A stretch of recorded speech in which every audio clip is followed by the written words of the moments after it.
The year is 1901. The Wright brothers have yet to take flight, but one brave woman is already shocking the world with a most unique aerial display. Film cameras at the time were rare and expensive cutting-edge technology, yet Thomas Edison's movie company found Charmion's performance so captivating that they decided to record a primitive short silent movie called Trapeze Disrobing Act, which is what you're seeing on your screen right now. But who is this Charmion, and what the hell is she doing taking her clothes off on a trapeze? Well, the story starts in 1875 when a girl named Laverie was born in California. While not a whole lot is known about her childhood, it seems she had an interest in the circus from a young age, and after some training, she began performing in her late teens. Laverie, who took on the stage name Charmion, developed a very impressive physique through not only trapeze work, but also weightlifting, wrestling, fencing, and hand balancing. Something that distinguished Charmion was how proudly she flexed and posed with her muscles. We also saw this in my other videos covering Luisita and Volcana, but really was considered quite taboo at the time.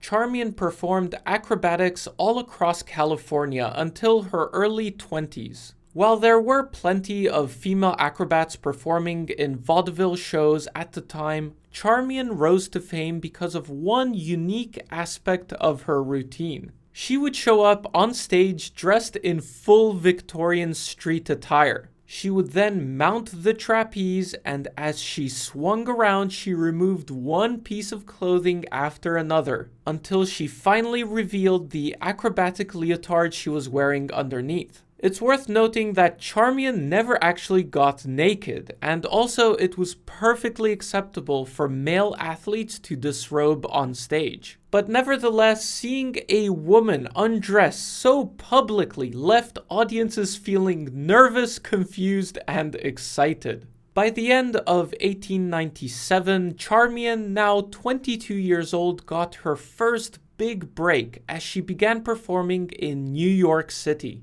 She must have been quite a hit because looking at newspapers at the time, we can see entire pages dedicated to her with several illustrations and photos. In this one, we can see she's described as a woman in New York with the muscles of a Sandow. And we get this funny illustration of her 18-month arm transformation. Interestingly, Charmion supposedly introduced herself on stage as being French. And we can also see this in the newspaper advertisements where they call her a quote-unquote Parisian sensation. Since Paris at the time was considered to be such a liberal and artistic city, many performers decided to associate their stage identities with French culture, even though Charmion was actually born in Sacramento. But I suppose American audiences were more likely to give her risque performance a pass if they thought she was foreign. Like, oh, this woman isn't all that scandalous, she's just French.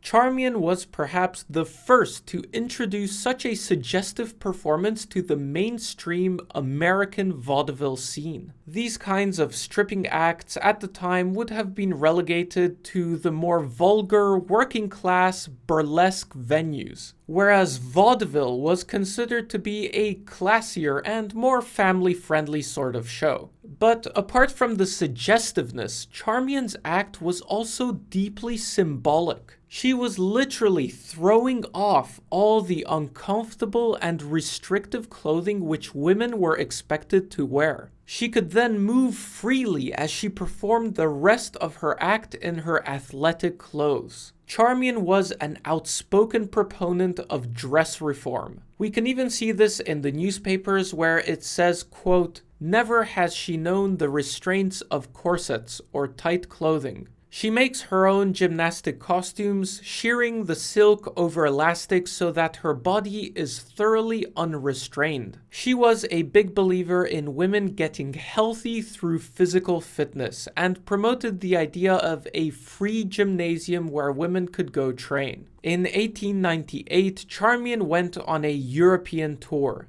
Her act was well received in England and France, but was much more controversial in Germany. Here's a quote from the Boston Globe newspaper. Charmion's act of undressing on the trapeze has been forbidden by the Berlin police as a grave offense against decency, and her German engagements have been cancelled in consequence. The drama continued when they arrived back home to America. It turns out Charmion ran away from her husband, who was also her manager, after he apparently cheated on her. It's kind of funny how we can follow along with the story through the old newspaper archives. Here's a short article in the San Francisco Chronicle titled, "His Jealous Wife Has Disappeared." It says Charmion found a couple photos of another woman in her husband's dresser, with some saucy stuff written on the back. Only weeks later is when Charmion would appear in Edison's Trapeze Disrobing Act film. So it seems like ditching her husband worked out pretty well for her.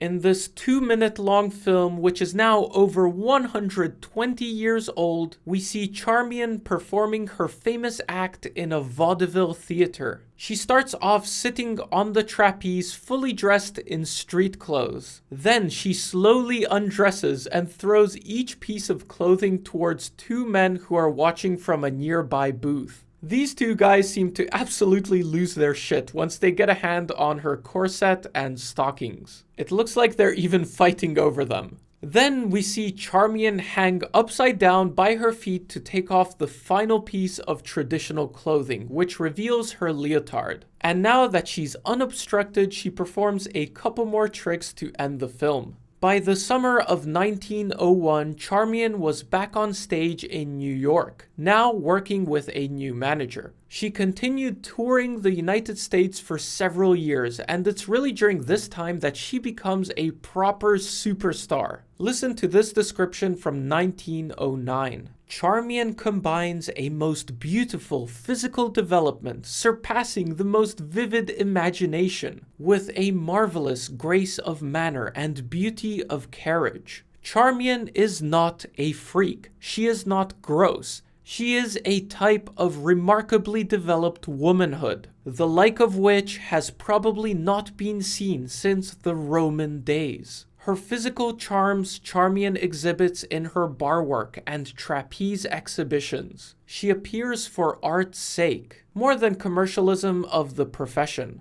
Charmion continued taking full advantage of the early photography industry by distributing countless postcards and pins, with images of her physique or some sensual pose on the trapeze, which of course helped her sell a lot of tickets to her shows. It appears Charmion's career came to an end around the same time she married her second husband in 1912. I don't think much is known about her after she retired, but we do know she died in California in 1949, at age 79. It's safe to say that Charmion was a pioneer who bravely faced the challenges of a bygone era. She also undeniably had one of the most beautiful and well-developed female physiques of the time. If you enjoyed this video, please give me a thumbs up and consider signing up to my Patreon to support my research.